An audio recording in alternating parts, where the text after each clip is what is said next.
there's a large section of people who believe in the gender justice, linga gender rights, transgender rights. We have all joined hands. We come from all different castes, all different religions, all different genders, but we believe that transgenders are equal human beings and they need justice. What is justice? Correcting the wrongs of the past. But this 2026 transgender bill, they call it the protection of rights, but this is a infringement on the protection of rights. There's no self-identification opportunity, and what has been so much progress since the NALSA judgment in 2014, 2019, and subsequently.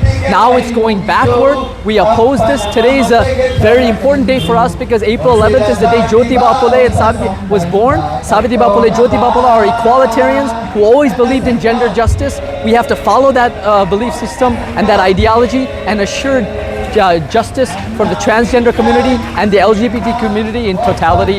India in society has minimum of 3 genders. We must give gender justice for these communities. We must not make their lives, which is already difficult, even harder. This is an anti-transgender policy. This is an anti-transgender bill. We need justice. We will fight till we get justice, and I stand with Mallu Kumbhar and all the organizers of this event, and we stand for justice.